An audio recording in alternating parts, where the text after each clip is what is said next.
강남 세브란스병원 내분비내과 교수로 일하며 당뇨, 고혈압, 비만 등 대사질환을 겪는 많은 환자들을 만난다. 그중 상당수가 도파민 중독으로 삶의 균형이 깨져 있다. 도파민은 쾌락의 대명사로 불리면서 막연히 나쁜 것이라고 생각하는 경우가 많다. 그러나 도파민이 진짜 무엇이고 몸에서 어떻게 작용하는지 아는 사람은 많지 않다. 먼저 도파민에 대해 정확하게 알아보자. 1. 나쁜 도파민 대 좋은 도파민. 도파민이 터진다라는 표현을 쓰는 사람들이 많아지면서 도파민이 쾌락을 느낄 때만 나오는 물질로 인식하는 경우가 많다. 하지만 도파민이 쾌감에만 관여하는 것은 아니다. 꼭 쾌감을 느껴서 즐거운 상태를 유발하지 않더라도 미래의 보상에 대한 기대감으로 목표를 달성하기 위한 동기를 부여하고 그 행동을 하도록 유도하는 것도 도파민의 역할이다. 쉬고 싶은 유혹을 뿌리치고 운동을 하거나 건강을 위해 야식을 참는 것 등을 예로 들 수 있다. 도파민은 절제와 노력으로 인한 만족감을 느끼게 해준다. 문제는 기술의 발달로 별다른 노력 없이 많은 양의 도파민을 반복적으로 더 자주 얻을 수 있게 되었다는 것이다.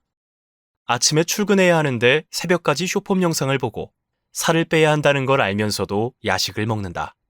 경제적인 문제가 생겨도 쇼핑을 끊지 못한다. 이러한 반복적이고 강한 자극에 익숙해지면 일상에서 누리는 행복을 느끼지 못하게 된다.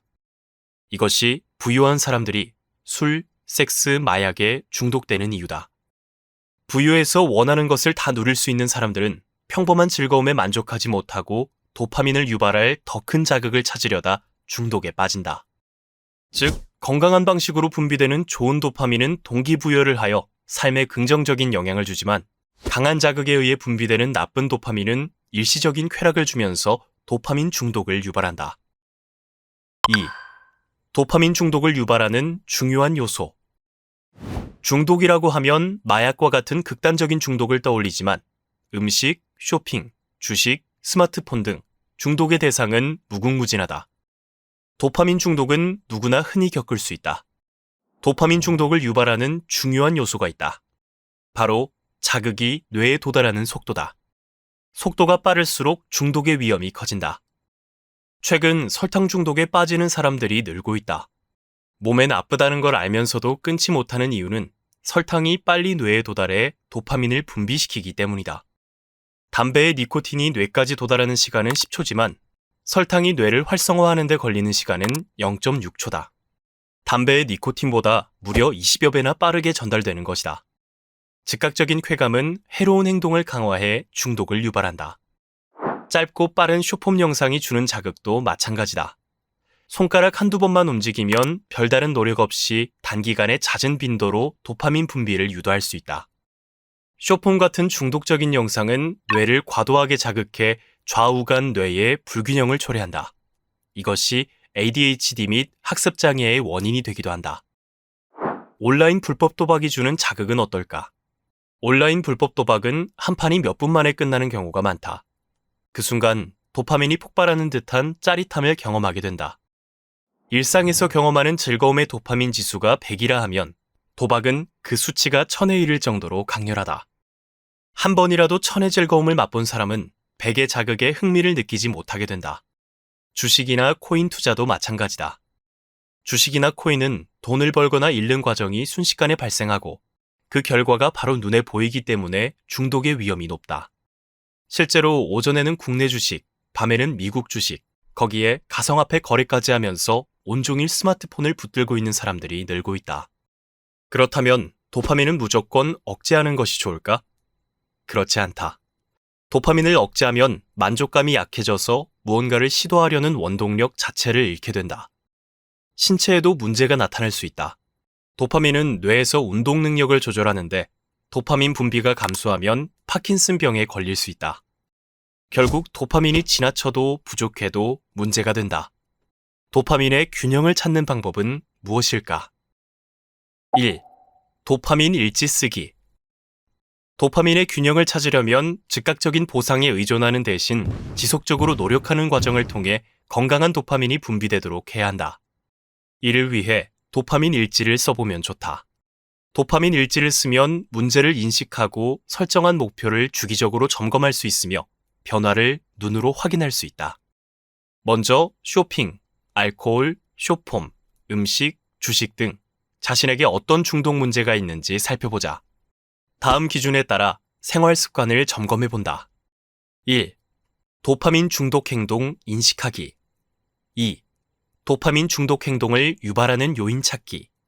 3. 문제 행동이 자주 발생하는 시간 확인하기. 4. 정서적 반응 관찰하기. 5.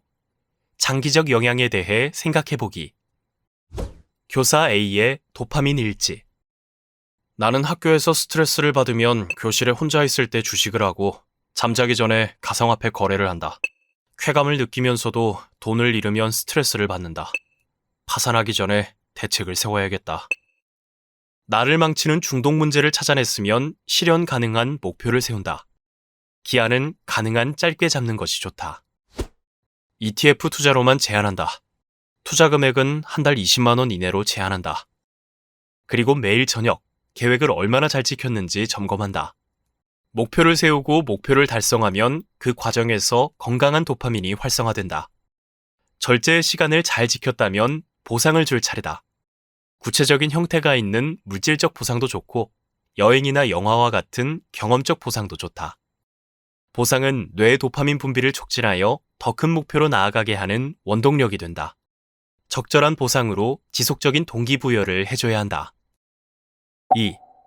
도파민에 절여진 뇌 되돌리는 법. 도파민 균형을 회복하려면 일상에서 자극을 줄이고 생활 습관을 관리해 몸과 마음의 균형을 되찾아야 한다. 구체적인 방법을 소개한다. 478 호흡. 스트레스를 받으면 도파민 중독 행동을 하고 싶어진다. 그럴 때 깊고 규칙적인 호흡을 하면 자율신경계를 조절하여 신체와 정신을 안정시킬 수 있다. 478 호흡법을 추천한다.